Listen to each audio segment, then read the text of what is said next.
Wow, this guitar is so much better since I put 8s on it. This thing, I'd already did a video on that. Don't repeat yourself.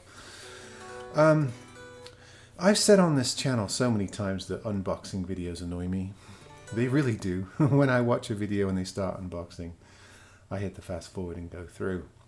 And it made me think, where else do I do that? What else annoys me that's caught on YouTube? There are some trends that I scratch my head and just wonder, how did they become a thing? How did it become popular? So what are some of those things? Well, one thing is the new rash of musical voyeur videos. Now, what do I mean by that?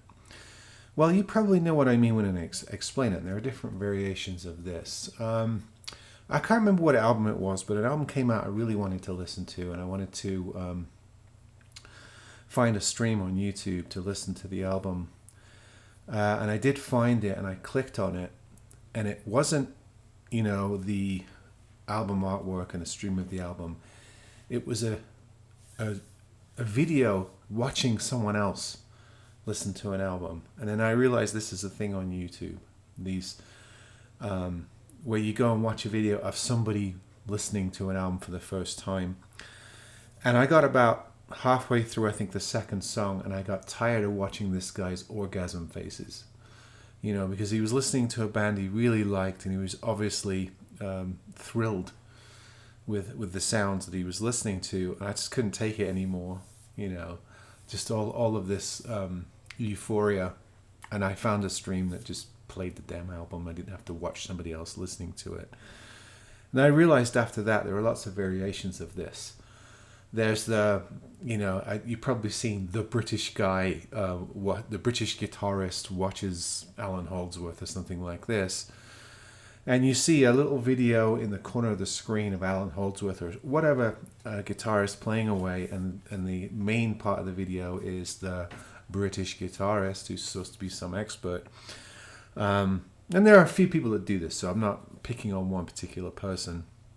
And then there's the main shot of somebody just gawking at the video, like making faces. And I just think that's weird. I really think that's odd. If I want to watch somebody play guitar, I'll find the videos of them playing guitar. I don't want to watch somebody else watching them.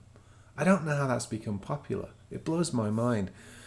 There are some variations of this that are kind of culturally interesting. You probably noticed all these videos where you have a couple of people listening to AC/DC or Marilyn Manson for the first time, and they look like people that normally wouldn't listen to that kind of music.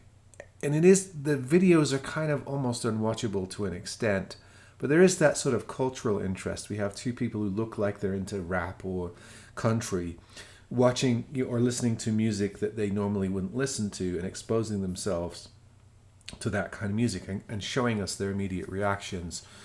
There is some interest to that, and it is, it's kind of an interesting development on YouTube, but it's hard to really watch many of those videos for the same reasons that I've talked about. So you'll have people listening to music out of their comfort zone and then sort of recording their experiences.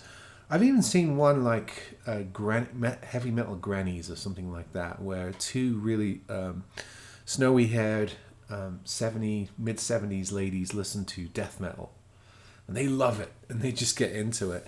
So there are some interesting cultural shades of this trend on YouTube, but the ones where you're just watching somebody else watch something, I don't get that at all. There are also videos of people watching videos and reacting to them. I'd rather just watch the video or watch the performance than watch somebody else watching it. And some of them annoyingly pause the song or the performance at bits to get in their commentary or evaluation of what they're hearing or watching, which sort of, I don't know, it just kind of breaks it up for me. Or they talk over it. You'll be listening to a piece of music and somebody will be talking over it. And you know how it is on YouTube. Some people have the gift of gab and some people don't. Some people make erudite comments about things, and other people, you just click off the video. You can't take it. I've how many millions of times have I done that while watching YouTube videos where I just, somebody's talking and they haven't got anything to say. They haven't thought about their content or what they're going to say before they click record on the video, and about 2 minutes in you just realize you're not going to get anything out of this experience. So yeah, the voyeuristic music videos are one trend I don't understand. Another trend that is not as bad, but sometimes it annoys me, is everybody's trying to be professional on YouTube. So a lot of people are creating their own theme music for their videos or their channel. I've resisted that. I may do it at some point, but I've resisted it so far because it annoys me. I'll give you an example of a good theme, bit of theme music. The one on the Ted Woodford channel. It's a little bit of what sounds like gypsy jazz, done really well. It's just a phrase. It's a sharp 8-9 seconds. It's well played, and it's a nice musical movement to it. You those of you who watch Ted's channel, you'll know what I mean. And then there are others where the theme music goes on and on and on. It's almost like a full song track with footage of people doing whatever, kind of like almost a music video at the beginning of the channel. It may be interesting the first couple of times when you watch their videos, but if you watch their videos regularly, you get tired of it. And I find myself forwarding through. There are various channels I like to watch, but I can't stand the obligatory theme song or video at the beginning of the channel. So I just sort of forward through until they actually come on, and then I hit play. So that's something that annoys me, and a reason why I haven't done that on my channel yet. If I do, it certainly will be something more like a 5-6 second jingle rather than a full song, with videos of me posing up against a brick wall, holding expensive guitars or something like that. So some people do it well, other people overdo it, and it's kind of a little bit annoying. But I'm sure there are trends that you also have noticed on YouTube that annoy you, so please let me know in the comments. Also, I get really annoyed with the constant barraging, haranguing for like and subscribe. I mean, if you're watching a video, I think it's fair to remind your audience, maybe once during the video, to like and subscribe. I keep forgetting to do it. I'm not very good at doing that. I always think it's rather obvious. If you like a video, you hit the thumbs up and you like it.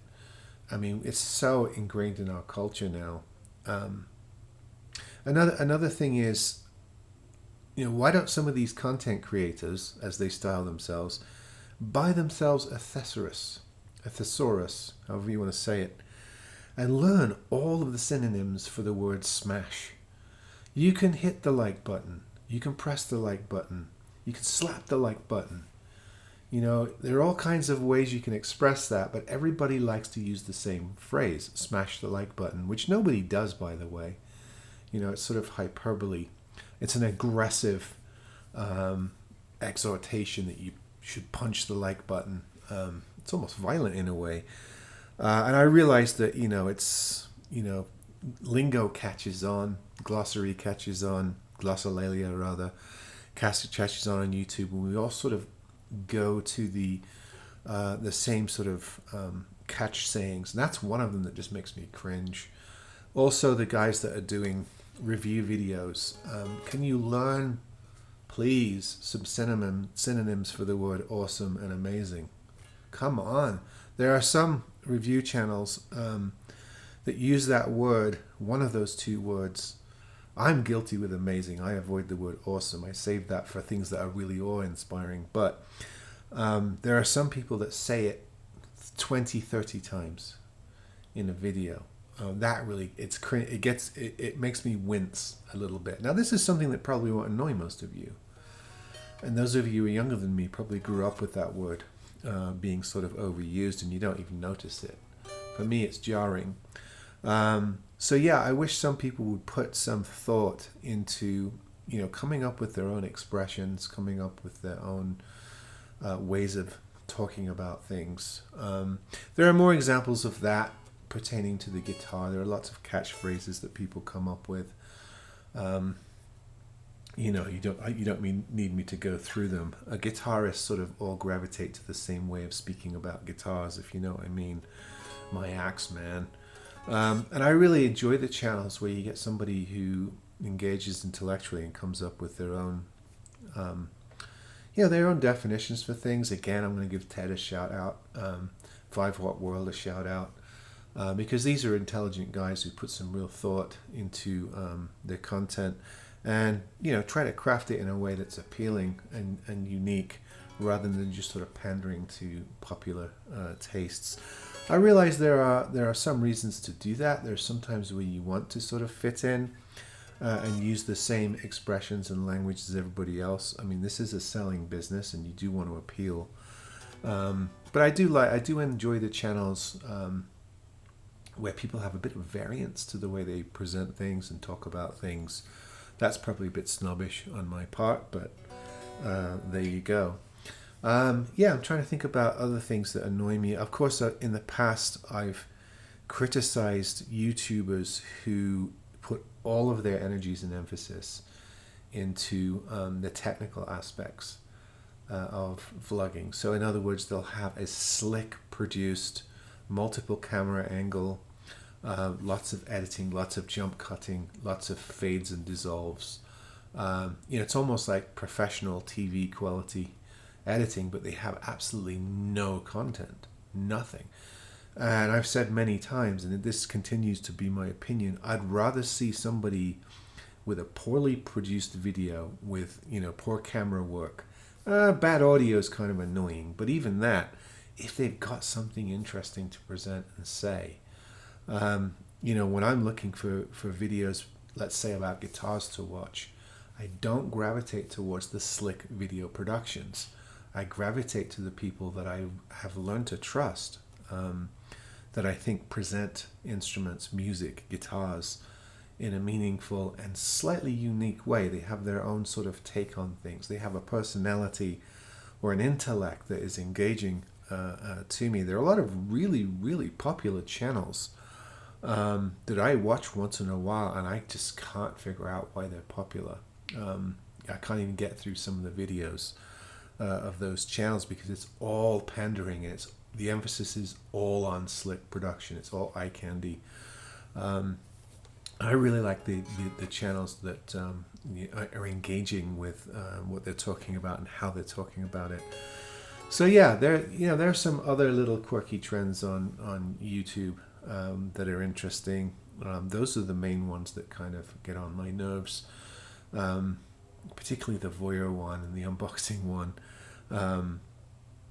That guy's kind of old. It's also hard to watch a guy noodle for 20-30 minutes on a video.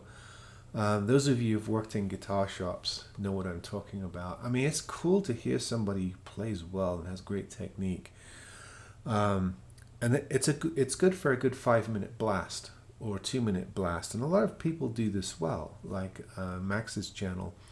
He's a good player, and he gives you 3 to 5 minutes of playing a guitar, which is what people nag me about. I don't play enough, but and then there are other people that noodle for what seems to be 30-40 minutes a video. I know some of them have a cult-like status, and their personalities kind of win you over. Dave Simpson's one of those. He does play a lot on his channel. But he's kind of a quirky guy, and I think he I noticed he's been on the Andertons videos lately. They seem to be gravitating towards him and moving away from who's the other fellow with Rob Chapman. But guys like that, they kind of win you over with their personality. He's a very unique sort of guy, interesting presentation, and a passion for what he does. But there are other people that noodle incessantly on their videos, and it gets a little trying, particularly when they just repeat the same patterns over and over again. It's not snobbish. It's not to say that you are looking down on their playing. It's just that it's repetitive and unnecessary in a lot of videos. And then there are people that waffle, and I get hit for this. I've had two guys lately come at me for talking too much, waffling too much. So I'm sure that there's plenty of things that I do that people find annoying. But there are some things that are annoying, and then there are some things that become trends that are annoying. It's the latter ones I don't understand. How does something become popular when it annoys the hell out of me? I have no idea. Let me know what you think on that. What things do you find baffling that have become popular on YouTube? I'd be interested to hear what the regulars who comment on this channel have to say on that, because I always enjoy your input. All right, folks. See you on the next one.